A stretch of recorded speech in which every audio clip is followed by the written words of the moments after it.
Exam में बार बार पूछे जाने वाले जीव विज्ञान के 25+ क्वेश्चन आज करने वाले हैं। तो आज का हमारा पहला प्रश्न है, मनुष्य का कंकाल तंत्र कितने भागों का बना होता है?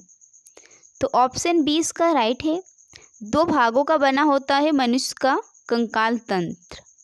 नेक्स्ट क्वेश्चन है हमारा, मनुष्य का कैसुरुक दंड कितने कैसुरुकाओं से मिलकर बना होता है? तो इसका राइट आंसर है ऑप्शन सी 33। ठीक है। नेक्स्ट क्वेश्चन है, मूत्र अम्ल होती है। ठीक है, मूत्र अम्ल होता है तो उसका पीएच मान कितना होता है? तो ये क्वेश्चन बहुत बार पूछा गया है कि मूत्र क्या होते हैं, तो ये अम्लीय होता है जिसका पीएच मान 6 होता है। ऑप्शन बी इसका राइट आंसर है। ठीक है। विकसित होने पर रीढ़ की कुल हड्डियों की संख्या कितनी होती है? तो जब बालकावस्था में रहते हैं तब जो रीढ़ की हड्डी होती है वह 33 होती है। ठीक है।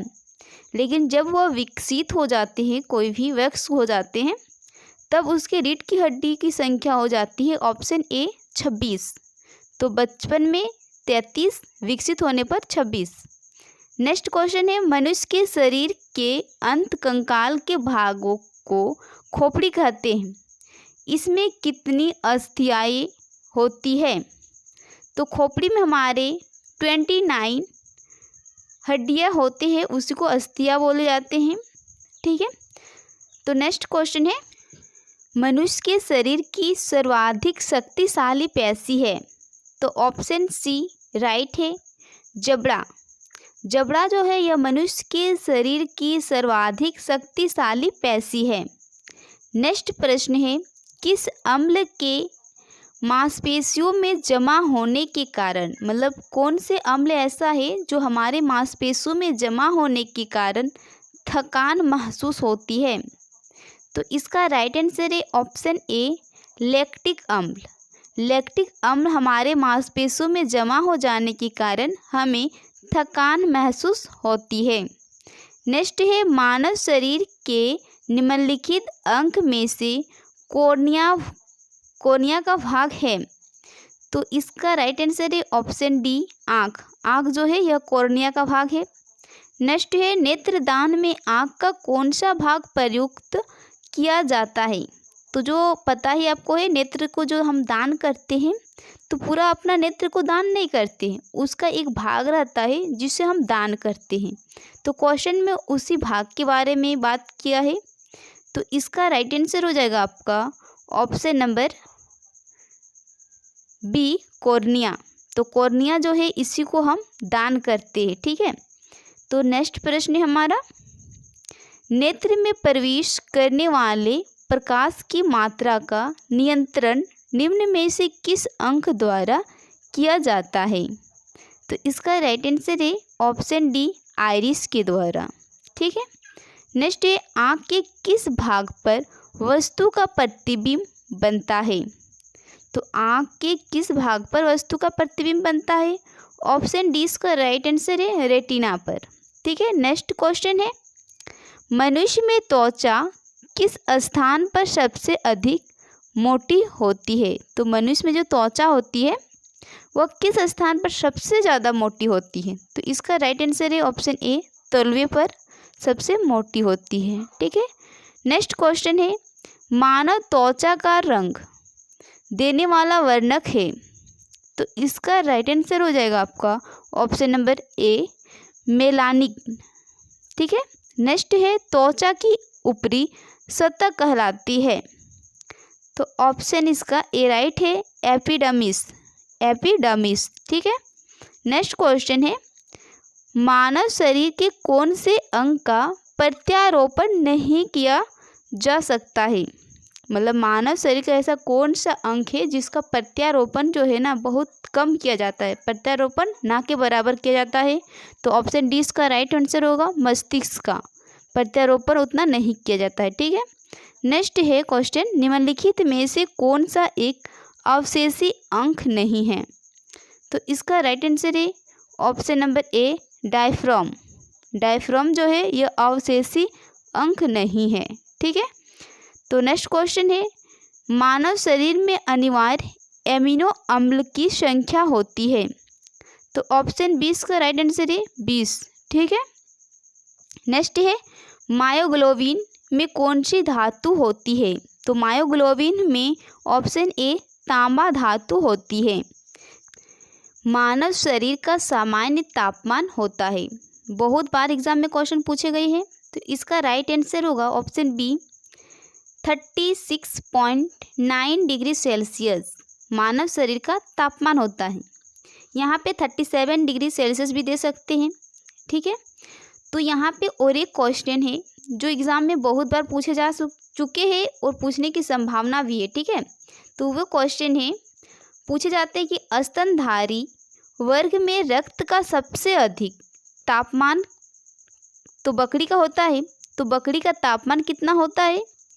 तो 39 डिग्री सेल्सियस। स्तनधारियों में सबसे अधिक रक्त का तापमान बकरी की होती है और उसका होता है 39 डिग्री सेल्सियस, जबकि मनुष्य का होता है 37 डिग्री सेल्सियस या फिर से 36.9 डिग्री जो क्वेश्चन में दिया है। ठीक है, नेक्स्ट क्वेश्चन है कैनरा जोड़ता है, तो कैनरा जो है यह जोड़ता है, ऑप्शन नंबर इसका वी राइट होगा, पेशी को हड्डियों से, पेशियों को हड्डियों से जोड़ता है। ठीक है, मानव का मस्तिष्क का लगभग कितना ग्राम का होता है? तो ऑप्शन ए इसका राइट आंसर है 1350 ग्राम का, कहीं कहीं पर 1400 भी दिया रहता है। ठीक है, नेक्स्ट क्वेश्चन है रक्त जमने में किस तत्व की भूमिका होती है? तो option A calcium, C A calcium की भूमिका होती है रक्त जमने में। यदि किसी व्यक्ति की रक्त वाहिकाओं की त्रिज्या अगर कम हो जाए तो उसका रक्त दाब जो है क्या होगा? ऑप्शन ए में दिया है बढ़ेगा, बी में दिया है घटेगा, सी में दिया है उतना ही रहेगा, डी में दिया है पुरुष में बढ़ेगी और महिलाओं में घटेगी। तो इसका राइट आंसर है ऑप्शन ए बढ़ेगा। जब वाहिकाओं की त्रिज्या कम हो जाती है तो मनुष्य का रक्त दाब जो है यह बढ़ जाता है। ठीक है, नेक्स्ट प्रश्न है मानव शरीर में पैरों की हड्डियां है, तो ये ऑप्शन है आपका जिसमें आपको बताना है कि मानव शरीर की कौन से हड्डियां है जो ऑप्शन सही है।